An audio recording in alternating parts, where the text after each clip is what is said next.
गर्मी के मौसम में जब चिलचिलाती धूप और लू के थपेड़े आपको परेशान कर देते हैं तो आपके मन में ख्याल आता है क्यों न किसी हिल स्टेशन, किसी ऐसे गांव में चला जाए, किसी ऐसे होम स्टे में कुछ सुकून के पल बिताए जाएं जो हमें एक नई ऊर्जा और एक नया संचार देती है। मई और जून उत्तर भारत में जिस भीषण गर्मी पड़ती है उसके बाद बड़ी संख्या में लोग हिल स्टेशनों की तरफ दौड़े चले जाते हैं, लेकिन उन्हें तलाश होती है एक आरामदायक और एक ऐसे होम स्टे की जहां वो अपने कुछ समय सुकून और आनंद के साथ बिता सकें। तो उत्तराखंड के पौड़ी गढ़वाल में जो खिरसू हिल स्टेशन है उसके पास एक गांव है मेहल चौरी और वहीं पर बसा है एक होम स्टे नमस्ते पहाड़। उत्तराखंड में समौण की एक अनोखी परंपरा है। जब भी यहाँ पर कोई यात्री या कोई भी लोग यहाँ आते हैं तो हम उनको कुछ देते हैं।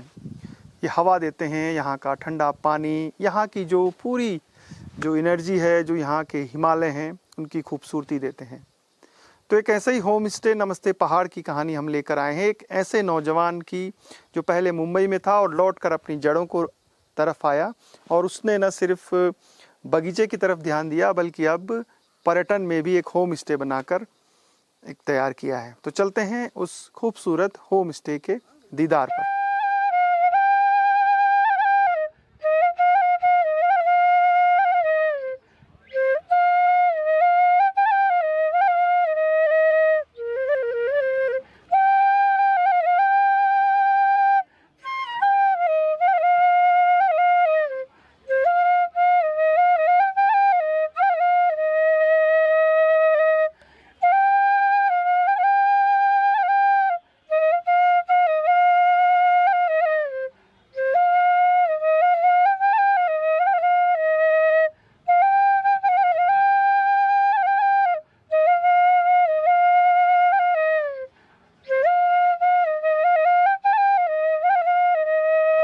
ये जो जगह आप यहाँ पर देख रहे हैं ये महलचोरी गांव है और ये खिरसू के अंदर में पड़ती है। ये खिरसू रेंज है बेसिकली। और मैं आपको बता दूं कि यहाँ पर ये ब्रिटिश गवर्नमेंट के समय से ही बड़ा मतलब पॉपुलर जो है ये खिरसू रहा है। लेकिन यहाँ पर होम स्टे का जो शुरुआत है वो कुछ समय से ही जो है वो देखने में मिल रही है, क्योंकि और मैंने भी जो है इसी वर्ष जो है इस होम स्टे की यहाँ पर शुरुआत की है। और यहाँ पर आप देखेंगे तो यहाँ पर आपको तमाम उस तरीके की फ्रूट बेल्ट मिल जाएगी जो कि हम पहाड़ों में कल्पना करते हैं। और साथ में उसके अलावा आप देखेंगे कि यहाँ पर जो गांव है उसका भी एक अनुभव ले पाएंगे। और मैं बता दूं उसके साथ साथ यहाँ पर बांज, बुरांस और देवदार हो गया, ये बिल्कुल इससे मतलब डेंस फॉरेस्ट के बिल्कुल बीचों बीच ये जो गाँव है वो हमारा बसा हुआ है। पौड़ी से भी इसकी जो दूरी है वो बहुत ज़्यादा नहीं है, लगभग 18-19 किलोमीटर के आसपास पौड़ी जो सिटी है, शहर, वहाँ से इसकी दूरी है। और अगर आप श्रीनगर से आते हैं तो श्रीनगर से लगभग 33-34 किलोमीटर के आसपास यहाँ की दूरी है। और आने के लिए यहाँ से दो रास्ते पड़ते हैं, एक तो आप वाया कोटद्वार आ सकते हैं और एक आप वाया ऋषिकेश होकर आ सकते हैं। तो दोनों रास्ते आपके लिए कन्वीनियंट हैं। सड़कें बहुत बेहतर हैं यहाँ पर आने के लिए, ऐसा कोई प्रॉब्लम नहीं है कि ट्रांसपोर्टेशन का। और उसके अलावा यहाँ पर जो बेल्ट मैं आपको बता रहा था जो कि फ्रूट बेल्ट की हम बात कर रहे हैं, यहाँ माल्टा जो हमारा यहाँ का एक लगाएं कि हमारा फ्रूट जो बहुत समय से यहाँ पर होता आ रहा है। इसके अलावा सेब हो गया, खुमानी, और अब जो कीवी है, जैसे हमने भी खुद कीवी की बात करें तो कीवी का जो बगीचा है, ऑर्चिड जो है वो हमने तैयार किया है। तो यहाँ पर जो लोग भी आते हैं उसका भी अनुभव वो ले पाएंगे। और जो ऑर्गेनिक फ्रूट्स हैं, ऑर्गेनिक जो सब्जियां हैं, उसका वो यहाँ पर जो है वो यहाँ पर जो लुत्फ़ है वो ले सकते हैं। मेहल चौरी यानी नमस्ते पहाड़ जो होम स्टे है, वहाँ से मैं वाइड हिमालय रेंज की आपको जानकारी देता हूँ। सबसे किनारे जो पीक है, हालांकि हल्के से बादल भी हैं उन पीक्स पे, तो ये जो हल्की इस तरफ की पीक है वो बंदरपुंज से शुरू होती है। बंदरपुंज के बाद फिर आपकी गंगोत्री जो रेंज है, नीलकंठ है, वो यहाँ से दिखता है। फिर आगे आपके आते हैं तो भागीरथी वाली पीक दिखनी शुरू हो जाती है। फिर थलय सागर, ये ठीक सामने थलय सागर है। थलय सागर के बाद फिर आपकी केदारनाथ की रेंज शुरू हो जाती है। तो केदारनाथ और फिर जो केदार डोम है वो दिखना शुरू हो जाता है। फिर खर्च कुंड, भरत कुंड, कुंठा, फिर जो मंदानी पीक है वो दिखनी शुरू हो जाती है, मंदानी पीक। और मंदानी पीक के बाद फिर जो पीक्स हैं वो 2-3 पीक और हैं। फिर आता है माउंट चौखंबा, ठीक सामने। माउंट चौखंबा साइज में बहुत बड़ा है, ये देखिए आप, ये उसका आकार बहुत बड़ा है, तो दूर से ही उसकी जो पहचान है साफ दिखनी शुरू हो जाती है। माउंट चौखंबा के बाद फिर आपके जो सतोपंथ है वो दिखनी शुरू हो जाती है, फिर सतोपंथ के बाद कामेट है और बहुत सारी पीक्स हैं।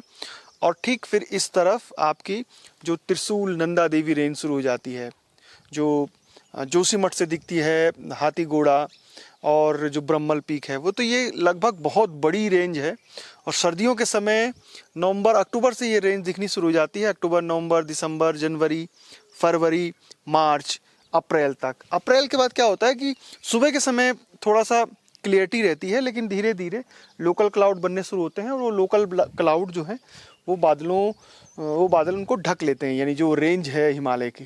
तो बेस्ट सीज़न इस समय अगर हिमालय को देखना है तो ये सीज़न जो मैंने बताया विंटर में, क्योंकि स्नोफॉल भी होती है और विजिबिलिटी बिल्कुल साफ़ होती है। लेकिन अप्रैल के बाद बादलों का मूवमेंट बहुत ज़्यादा रहता है हाई हिमालय में, तो बहुत कम विजिबिलिटी रहती है, सुबह के समय दिख जाती है और उसके बाद बादल धीरे धीरे आने शुरू हो जाते हैं। ये खूबी है इसकी, समुद्र तल से लगभग 1600 मीटर 1700 मीटर की हाइट है। ये एक माल्टा की बेल्ट है, बहुत लंबे जंगल है खिरसू के, तो एक प्लीजेंट मौसम रहता है, वेदर बहुत अच्छा रहता है यहाँ पे।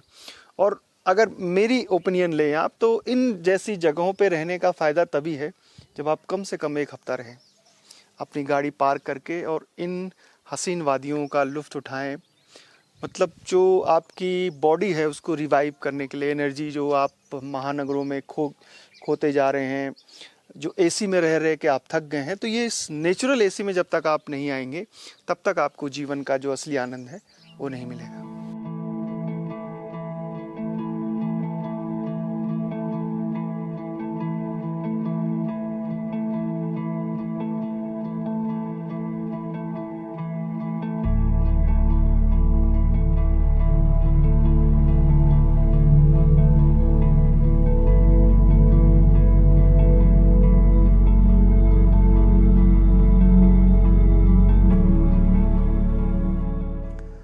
मेरे पीछे जो आप जंगल देख रहे हैं ये एक मिक्स्ड फॉरेस्ट है, जिसमें बांज, बुरांस, काफल, इनकी प्रजाति के असंख्य पेड़ हैं।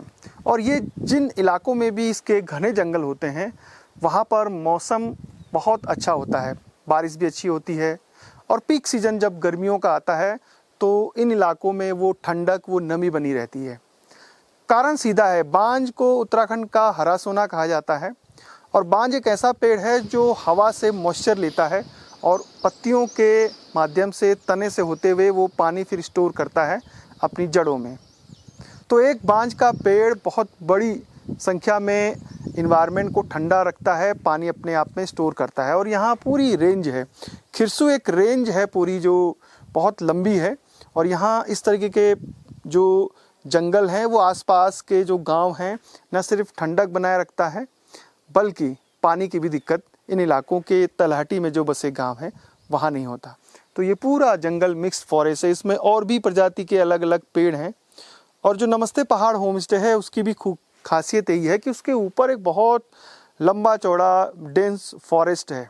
तो अगर आप फॉरेस्ट में ट्रैकिंग के शौकीन हैं तो आप वो भी ट्रैक कर सकते हैं, जो कुछ फॉरेस्ट के ट्रैक हैं यहाँ पे। तो बताते हैं आपको कौन कौन से फॉरेस्ट ट्रैक हैं यहाँ पे। यहाँ से अगर आप ट्रैक के शौकीन हैं तो यहाँ से ट्रैक भी बड़े नज़दीक पे हैं और बहुत ऐसा नहीं है कि बहुत आपको हार्ड ट्रैकिंग करनी है, आप आसानी से उन ट्रैकों को चलकर आप जा सकते हैं। जैसे कि यहाँ हमारे नज़दीक में उल्खागढ़ी ट्रैक है, तो बमुश्किल आप लगाएंगे तो 1.5 से 2 किलोमीटर के आसपास का वो ट्रैक है। और उसके बाद वहाँ पर जब जाते हैं तो एक पौराणिक हमारा मंदिर है, तो उसकी भी लोक आस्थाएँ हैं और तमाम चीज़ें हैं। तो यहाँ के जितने भी हमारा ये आसपास के जो क्षेत्र है वहाँ के अंदर में बड़ा ही मतलब वो सिद्ध मंदिर माना जाता है। और उसके अलावा यहाँ से हम अगर देवलगढ़ जाते हैं तो देवलगढ़ जो राजा की राजधानी है वो भी हुआ करती थी। यहाँ से बहुत ज़्यादा दूरी पर नहीं है, लगभग आप आधे 1 घंटे के अंदर में जो है वहाँ पर आसानी से आप पहुँच पाएंगे। साथ में राहु मंदिर हो गया, जो कि एकमात्र राहु मंदिर है, वो भी यहाँ से नज़दीक है, 1 घंटे के डिस्टेंस पे आप वहाँ पहुँच पाएंगे। और ट्रैक यहाँ पर तमाम ऐसे ही ट्रैक हैं जहाँ पर कि आप आसानी से जा सकते हैं। इसके अलावा मैं बात करूँ तो जो यहाँ पर वाइल्ड लाइफ की, अगर आप वाइल्ड लाइफ के भी शौकीन हैं तो यहाँ पर तमाम आपको ऐसे जानवर हैं वो आसानी से आपको नज़र आ जाते हैं, जैसे कि हिरन हो गया या आपका गुलदार है, तमाम ऐसे जो हैं वो यहाँ पर आपको आसानी से मिल जाते हैं। उसके अलावा बर्ड वॉचिंग अगर आप शौकीन हैं तो बर्ड वॉचिंग में भी आप आसानी से यहाँ पर देख सकते हैं किस तरीके से जो पंछी हैं वो आपको नज़र आ जाएंगे यहाँ पर।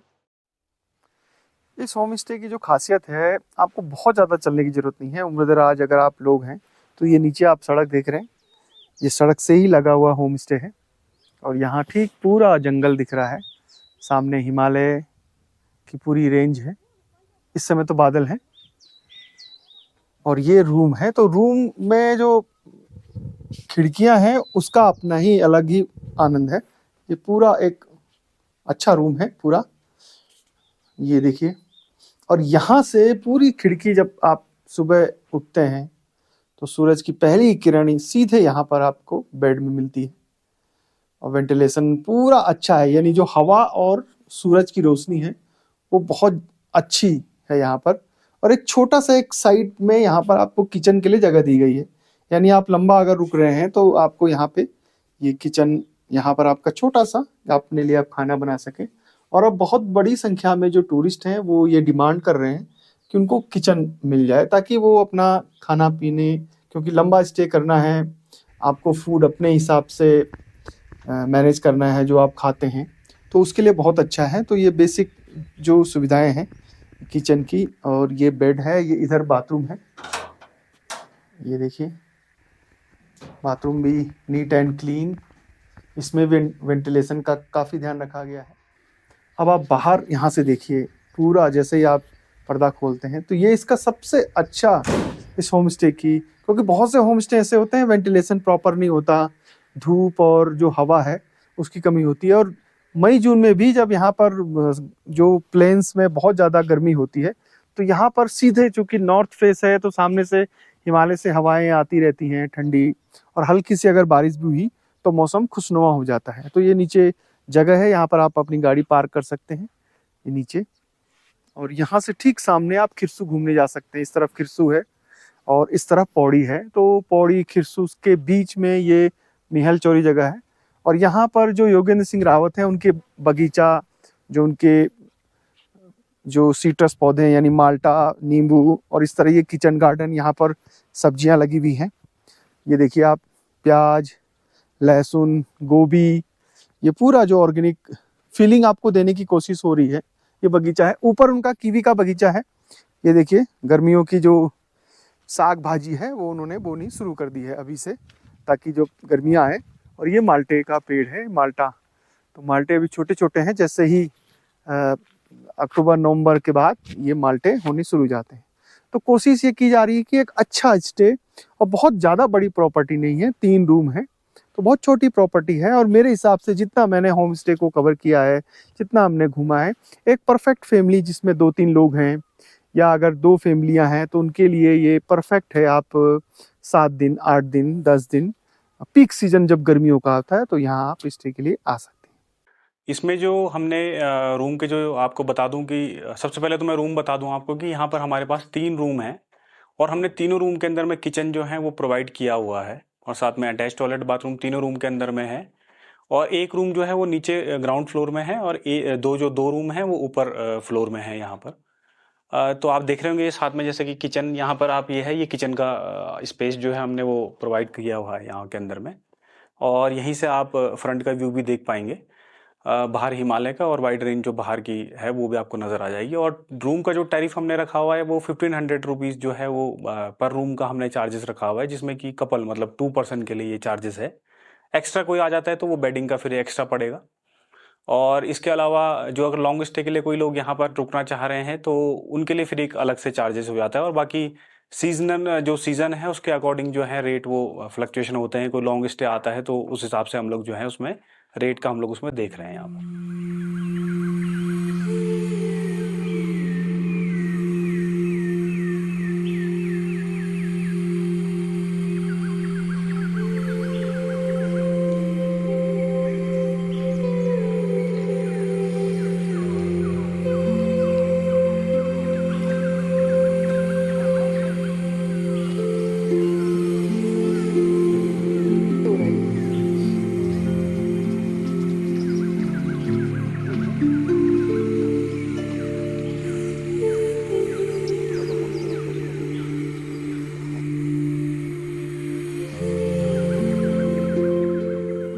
चौरी के इस छोटे से होम स्टे से आप वो सब कुछ प्राकृतिक सौंदर्य निहार सकते हैं जिसकी कल्पना आप घर से निकलने से पहले करते हैं। गर्मियों का सीजन हो या बरसात या फिर विंटर सीजन, हर मौसम में इस जगह तक पहुंचना बहुत आसान है और बहुत ज़्यादा दिक्कतें भी नहीं आती। ये कहानी आपको कैसी लगी हमें ज़रूर बताइएगा। इन जैसे छोटे होम स्टे की जो कहानियां हैं हम आपके बीच लेकर आएंगे ताकि भविष्य में आपको होम स्टे सीरीज में बेहतरीन जो यहाँ का ग्रामीण परिवेश है उसको समझने का मौका मिले। संदीप गुसाई को इजाजत दीजिए। जय नंदा, जय हिमाल।